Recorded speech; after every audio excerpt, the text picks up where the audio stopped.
فصل سوم، تکاسر یا استکبار. ربا. صفحه 15. 1. پس واضح شد که همه مفاسد اخلاقی حاصل تکاسر و استکبار اقتصادی است و آن حاصل زیاده طلبی و استکبار جنسی است. آن زناشویی و خانواده که از استحکام و محبت بیشتری برخوردار است کمتر به سوی ثروت‌اندوزی و زیاده طلبی اقتصادی می رود. 2. ربا در لغت به معنای زیاده طلبی است که در طول تاریخ به دو صورت عمل کرده است، یکی بشری و دیگر مالی. ربای بشری همان استثمار بدن مردمان در نظام‌های بردهداری بوده است که تا به امروز به صورت پیچیده تری در نظام‌های سرمایه‌داری ادامه دارد.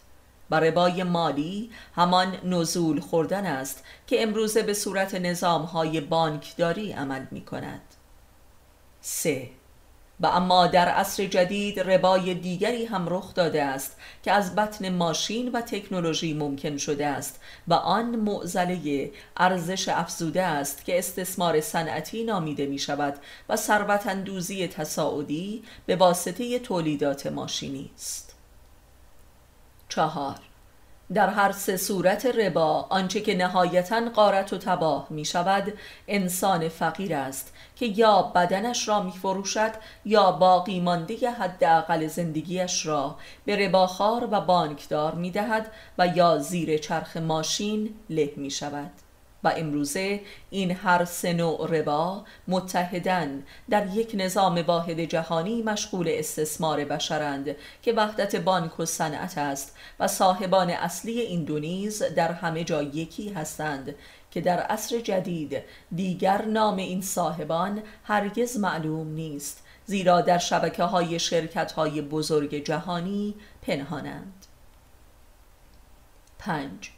سرمایه در یک جامعه از سه رکن تکنولوژی، ماده اولیه و نیروی انسانی تشکیل شده است و خزانه آن بانک است و بانک ها صاحب سود این سرمایه هستند و به مردم عادی در حد بخور و نمیر رزق می دهند. 6. و اما قلب ربای عصر جدید صنعت و تکنولوژی مدرن است که مهد تولید ثروت و ارزش افزوده است که منشأ ربا و تکاسر و انباشت سرمایه و فاصله فزاینده طبقاتی می باشد. امروز رباخواران صاحبان صنایع هستند که در بانک ها مشغول مکیدن خون مردمند.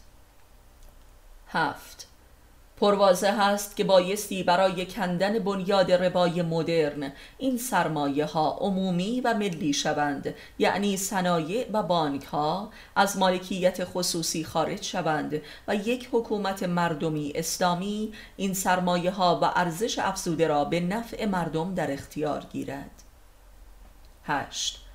بزرگترین عیبی که برخی بر مالکیت عمومی میگیرند این است که در این صورت رقابت از بین می رود، در حالی که این یکی از مهمترین حسن مالکیت عمومی است، زیرا رقابت در امور دنیا جز فساد نمی آورد. همانطور که مثلا رقابت بین ابرقدرت‌ها جهان را به فساد کشیده است و تسلیحات امهای جمعی یکی از نتایج این رقابت است.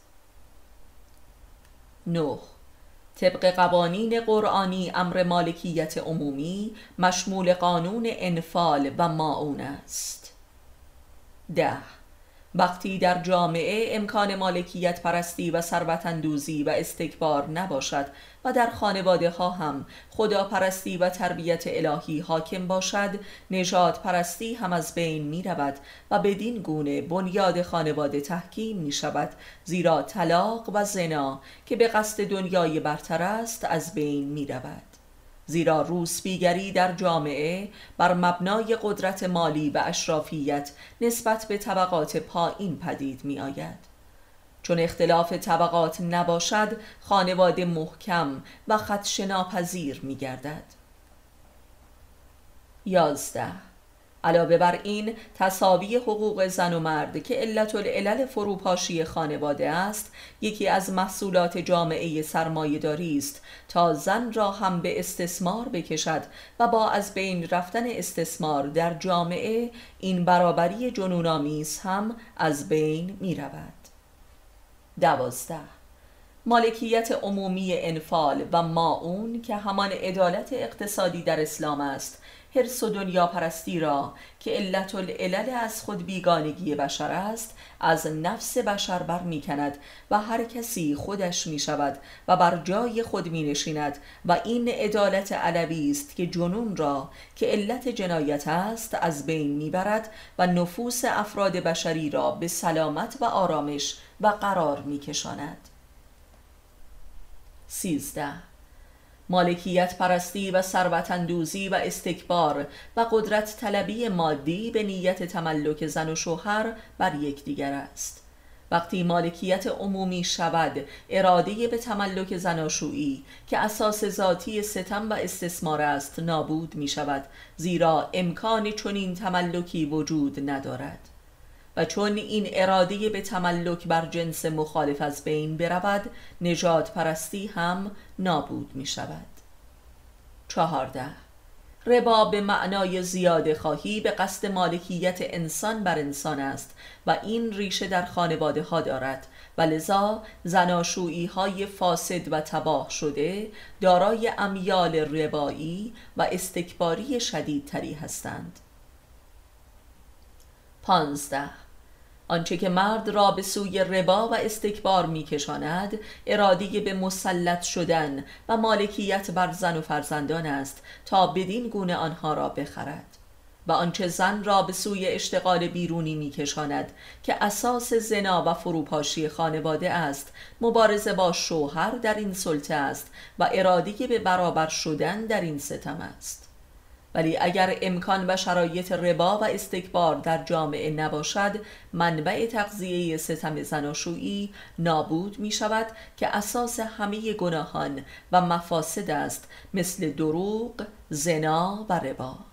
زیرا دروغگویی به قصد برتری جویی و سلطه و دنیا پرستی و زناست. پس عدالت اقتصادی بنیاد مثلث گناه یعنی ربا، ریا، زنا را می خشکاند. 16. همه مفاسد عصر مدرن معلول دوری بشر از طبیعت است. وقتی عدالت اقتصادی باشد، حرص و شتاب تکنولوژیکی مهار می شود و تکنولوژی های مخرب تعطیل شده و امکان رجعت دوباره انسان به طبیعت با خرد و معرفت و تجربه برتری پدید می آید، تا آنجا که بشر می تواند به یک تکنولوژی کاملا طبیعت محور و انسان سالار و دینی و عرفانی دست یابد و این مدینه فاضله است. 17. جهان طبیعت جایگاه هستی انسان است و انسان به میزانی که از این جایگاه دور و بیگانه شده و تکنولوژی و صنعت را جایگاه هستی خود ساخته، همه مفاسد و ستمها و جنونها پدید آمده است. رجعت به طبیعت، رجعت به خویشتن خویش در جهان هستی است و قرار گرفتن در جایگاه الهی خویش، و این رجعت به عدالت و سلامت است و تنها راه نجات از گناه و ستم. این رجعتی نه جانوری که عرفانی است و رضوانی.